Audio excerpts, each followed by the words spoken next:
Late us start with a topic which is called as electronic mail.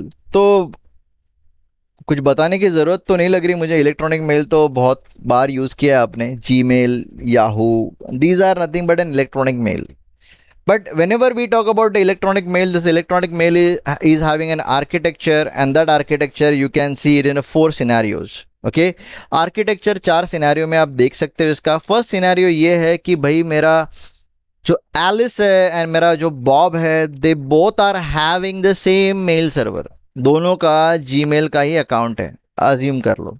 उस समय पे क्या होगा कि Alice will send a message, or I can say will keep the message in the mail server boxes. These boxes are nothing but the particular inboxes of the receiver. Okay, so the Alice is going to send the message into Bob's inbox. Bob's inbox.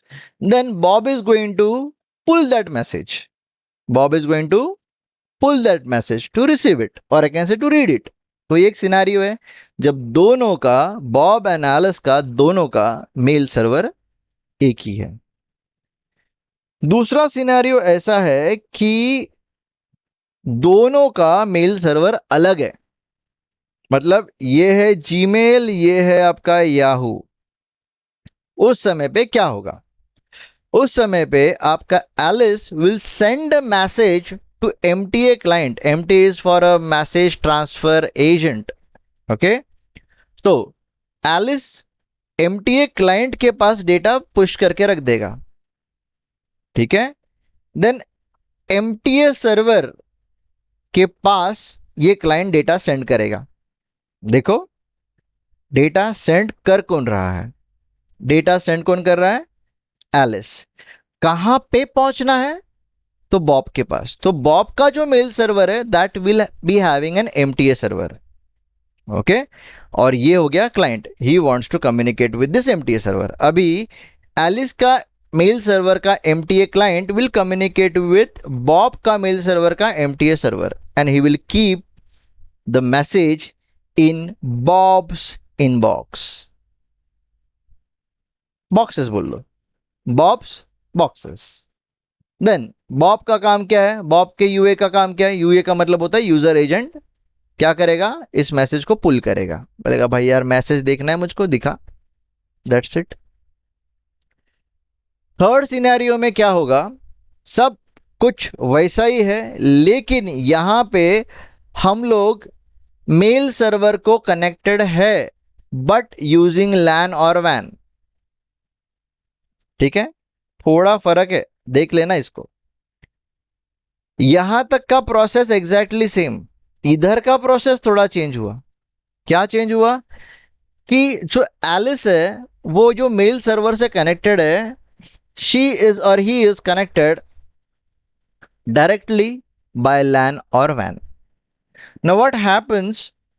Alice will use MTA client to send a data to MTA server. So this mail server is going to have two things, MTA server and MTA client. क्यों? क्योंकि ये server receive करेगा MTA client से data. ये किसके पास रहेगा? Alice के पास. सो यहां पे अगर देखोगे तो ये एक पेयर हो गया MTA का, एंड ये एक पेयर हो गया MTA का. So there are 2 pairs of MTA client and server, and there are 2 user agents. So you will able to see we need 2 UAs and 2 pairs of MTAs. समझे? ये third scenario है जब आपका client या receiver कोई तो एक लैन और वैन से कनेक्टेड रहेगा. चौथा सिनेरियो ये हो जाता है कि आपका क्लाइंट एंड यूर सर्वर, और I can say client and receiver, और कैसे सेंडर एंड रिसीवर दोनों लैन और वैन से कनेक्टेड है. ठीक है, उस समय पे क्या होगा? इधर तक सिनेरियो एग्जैक्टली सेम. क्या? MTA client MTA server communicate करेगा, MTA सर्वर MTA क्लाइंट को देगा, and MTA client MTA server को देगा. लेकिन यहां पे थोड़ा चीजें अलग होने वाला है. There will be a MAA server here, which is called as message access agent which is called as message access agent. अब यहां पे एमटीए क्लाइंट नहीं है, ओके यहां पे क्या है, MAA सर्वर। अभी डेटा मैं सर्वर के ऊपर डालूंगा और MAA client is going to pull it, MAA client is going to pull it. So what we will need two pairs of MTAs and two pairs of MA and two user agents in the fourth scenario. If yours client and server, or I can say sender and receiver, both are on different mail servers and both are connected to the mail server using LAN or WAN. ठीक है, now we will see a topic which is called as pull versus push. Pull versus push का मतलब क्या होता है कि जब MTA client message को MTA सर्वर तक पहुंचाता है उसको कहते हैं पुश, ठीक है।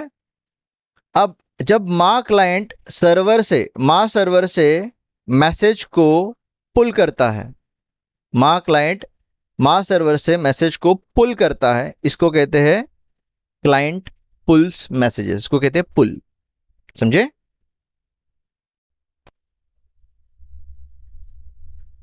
Now we are going to see a message transfer agent जिसको हम लोग कहते हैं SMTP, called as simple mail transfer protocol. Okay, the formal protocol that defines MTA client and MTA server is nothing but simple mail transfer protocol. जब Alice wants to send a message to the Bob LAN और WAN के through कैसे भी, तो जो कुछ भी connection होगा किसके थ्रू, MTA के through, that is done using SMTP called as simple mail transfer protocol. लेकिन ये सब कुछ सिर्फ MTA के बीच में ही होता है। इसका मतलब गूगल से याहू तक जो कुछ भी कनेक्शन रहेगा that will be done using SMTP। मतलब यहां पे मेल डाला गया गूगल पे SMTP, गूगल से मेल डाला गया याहू पे SMTP, लेकिन अभी तक बॉब को रिसीव हुआ नहीं है क्योंकि SMTP का काम नहीं है बॉब को मैसेज देना, ठीक है। SMTP defines how command and respond must be send back and fourth. SMTP के थ्रू हम लोग क्या कर सकते हैं कि किसी भी सर्वर के ऊपर मैसेज डाल सकते हैं एंड रिसीव भी कर सकते हैं, ठीक है। मतलब अगर मैं क्लाइंट से सर्वर तक भेज रहा हूं, so it is pretty obvious कि client and server can perform a role of client also to some other server, so it is a same, it can send a data back and forth, ठीक है। सो अभी आता है mail transfer के phases. तो क्या होते हैं, 3 फेजेस। पहला होता है कनेक्शन एस्टेब्लिशमेंट। माँ क्लाइंट विल कम्युनिकेट विद माँ सर्वर, बोलेगा कि यार yahoo.com google.com से कनेक्ट करेगा, पहला चीज। देन आता है मेल ट्रांसफर। अभी मेल ट्रांसफर करते वक्त आप लोग क्या बोलोगे कि किसको मेल ट्रांसफर करना है, रिसिपेंट कौन है, कौन मेल ट्रांसफर कर रहा है, कौन रिसिपेंट है, उस मेल के अंदर क्या क्या चीजें लिखनी है, what ever text it might be a multimedia message also, ये सब कुछ लिखकर मैंने सेंड कर दिया, ठीक है। लास्ट में एक सिंगल डॉट डाला जाता है which explains that everything is complete and I am going to send a message, ठीक है। इसके अंदर आप कुछ इन चीजों के ऊपर भी फोकस कर सकते हो। This defines an envelope which contains your sender and receiver, this contains your headers, okay, and here it contains an actual body, a message, sure. Then आता है आपका कनेक्शन टर्मिनेशन। सब कुछ हो गया, मेल वेल ट्रांसफर हो गया, मतलब मैंने डेटा तो ट्रांसफर कर दिया, अब जाकर हम लोग माँ क्लाइंट को बोलेंगे कि सर्वर से कनेक्शन क्लोज कर दे, काम खत्म, ठीक है। सो अब यहां तक आप लोगों ने क्या काम किया था, जरा ध्यान देना। सी, आप लोगों ने SMTP के थ्रू मेल सर्वर के MTA सर्वर को डेटा सेंड करके रख दिया था, MTA सर्वर को डेटा सेंड करके रख दिया था, लेकिन ये अभी तक MTA सर्वर के पास है बॉस, अभी तक क्लाइंट के पास पहुंचा नहीं है। अब ये क्लाइंट के पास पहुंचाने का काम किसका है, पॉप और IMAP का, इसी को अभी समझना है, ठीक है। So POP stands for Post Office Protocol. It is simple and has a very limited functionality. Client POP3 software is installed on the recipient computer. Okay. Then POP3 software क्या करता है, इसको अलग से हम लोग को इंस्टॉल करने के बाद there is a server POP3 software is installed on a mail server. ये server POP3 software is nothing but MAA, मा सर्वर. समझे? इट इज अ मा सर्वर, मैसेज एक्सेस एजेंट. ठीक है. Server POP3 software is installed on mail server. Mail server पे क्या रहता है? MAA सर्वर होता है. ठीक है. और क्लाइंट के पास क्या होता है? MAA क्लाइंट होता है. समझे? सो POP3 जैसा ही IMAP4 है, लेकिन IMAP4 है ना, it is having a better functionality than POP3. मतलब मेल एक्सेस करने के लिए आप POP3 यूज करो या IMAP यूज करो, बट बेटर कौन है? IMAP है. क्योंकि IMAP है कॉम्प्लेक्स, या फिर बोल सकते हैं it is complex, but it also gives you some more features and it is powerful also. So IMAP provides an extra functions. User can check email headers. मतलब कभी कभी होता है ना, व्हाट्सएप के ऊपर का सिर्फ ऊपर का ही पढ़ लेते हो यार, वो ड्रॉप करके नीचे ऊपर का क्या कहते हैं, किसको ड्रॉर कहते हैं ना, वो ड्रॉर को आप लोग ने डाउन कर दिया और बाद में उसने पढ़ लिया आपने, वो क्या बोलना चाहता है यार, इंटरेस्टेड नहीं है, छोड़ दो, किसका मैसेज है देख लिया, छोड़ दो. होता है ना वैसा. तो सेम वे ईमेल हेडर को पढ़ने का, और बाद में अगर लगा तो डाउनलोड करो. ठीक है. Even you can search for the contents in the email. Content को सर्च कर सकते हो डाउनलोड किए बिना. अगर कंटेंट मिला आपको तो वो डाउनलोड कर लो. आप ईमेल को पार्शियली डाउनलोड कर सकते हो. मतलब ईमेल को डाउनलोड करके रख दिया, which is a text format. Text को आप लोगों ने डाउनलोड कर दिया, लेकिन अगर आपको ईमेल के अंदर के मल्टीमीडिया मैसेज को डाउनलोड नहीं करने का है, you can keep it as it is. जब भी जरूरत पड़ेगा तभी डाउनलोड कर लेना. इवन IMAP के अंदर आप क्रिएट डिलीट रीनेम कर सकते हो मेल बॉक्स को.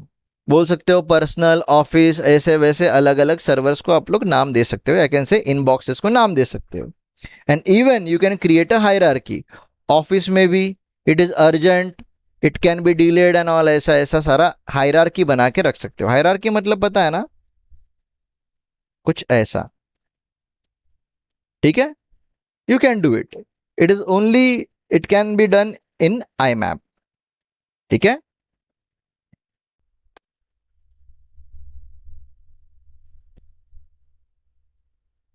Moving ahead, we'll able to see a new thing which is called as MIME, but this is not new for you all because you are using this email not only for mailing, or I can say mailing the text, you use some images inside it.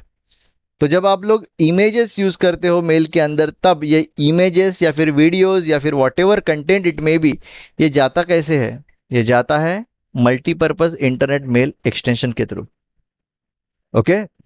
एक supplementary protocol है which allows non-ASCII data to send over an email.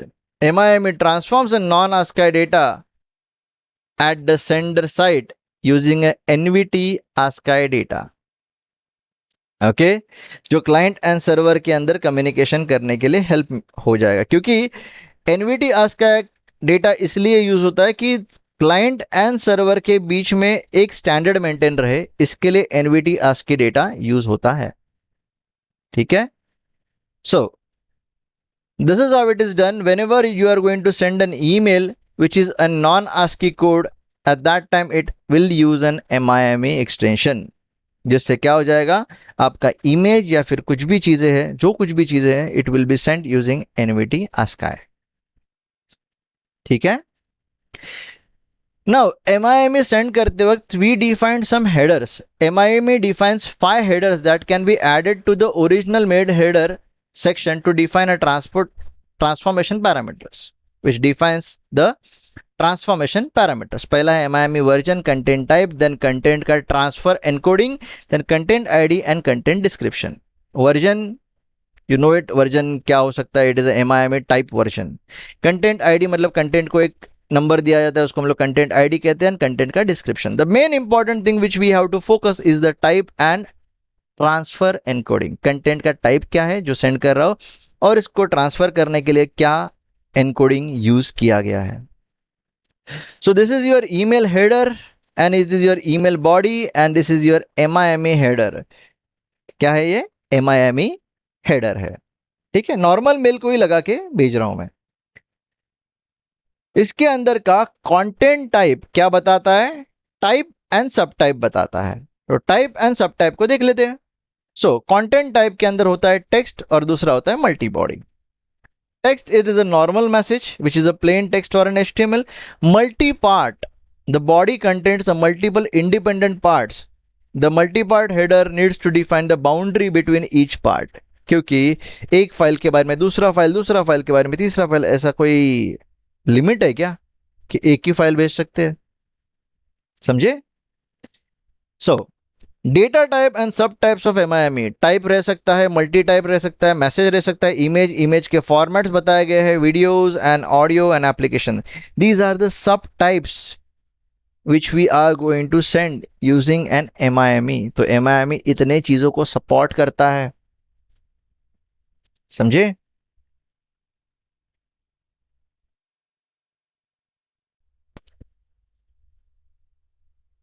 Then you will able to see how this content is transfer, और उसका encoding standard क्या है। Content transfer का encoding standard क्या है? तो एनकोडिंग क्या है? हो सकता है 7 बिट, 8 बिट, बाइनरी, बेस 64 और कोटेड प्रिंटेबल। तो ये क्या है? उसके टाइप्स है, ट्रांसफर एनकोडिंग के टाइप्स है। And these are some descriptions of it. Okay,